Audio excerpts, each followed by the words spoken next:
kamanok. Ito nga pala ang maliit na manukan ko.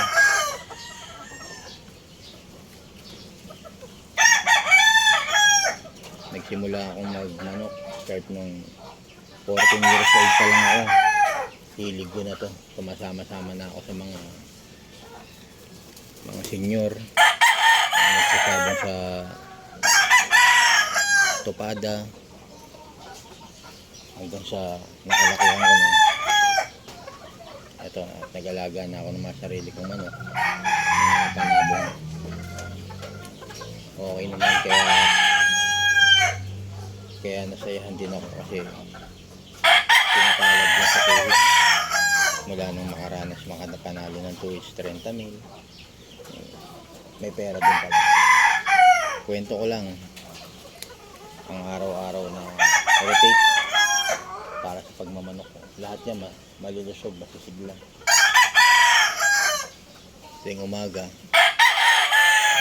maaga kailangan gumising kahit may hangover man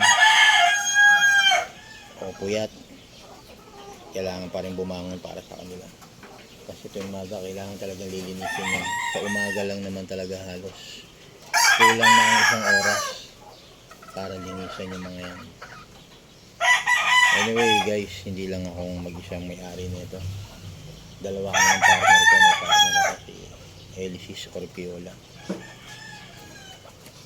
Papakita ko lang sa inyo yung araw-araw na ginagawa ko sa kanila. Kahit may hangover ka o anong dahilan man ng pagpupuyat mo, kahit gusto mo pang matulog, kahit gusto mong tanghali gumising, kailangan bumangon dahil obligasyon ko sila. Kailangan bigyan sila ng magandang aruga para susuklian din nila ng maganda na mararamdaman mo na lang bigla-biglang mabigayan darating sila dahil maganda rin yung alaga mo sa kanila.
Pulpo katawan.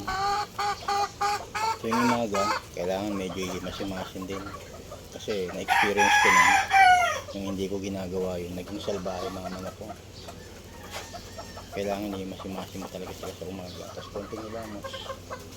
Kasi tulad ng paa.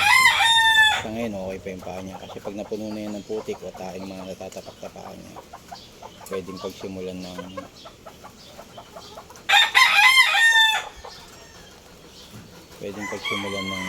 tibak.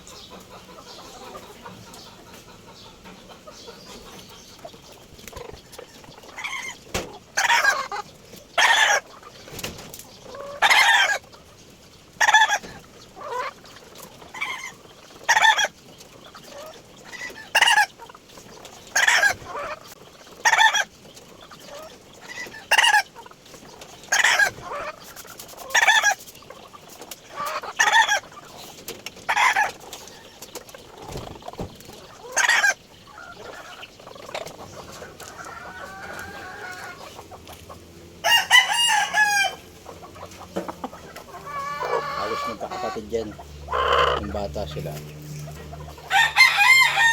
Ito yung binubuli-buli nila, kaya medyo tapyas yung balat niyan dito nun. Ang bulto rin ang katawan.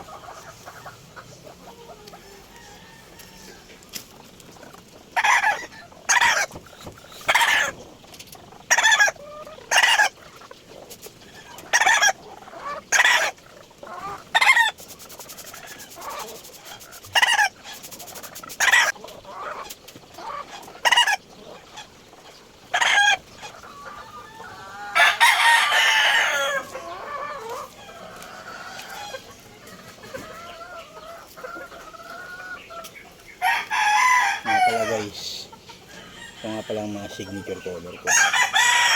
Sinibalang at saka talisan. Yan ang mga buenas kong kulay. Sa pula okay din naman, pero mas lamang kasi mga unang mga manok ko, mga sinibalang at talisay. Yun ang mga bumilang sa akin ng panalo.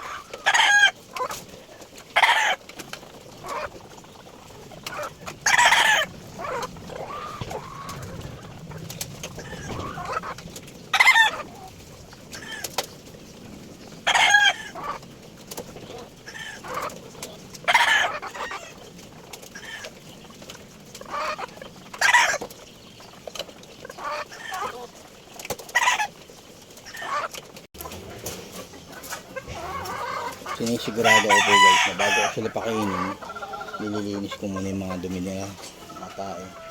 Pagkatapos nun, sinisigurado ko rin malinis ang kainan nila at ang inuman nila bago ko sila pakainin. Yun lang araw-araw guys. So medyo malapit na ako malaubat guys. Hanggang sa muli.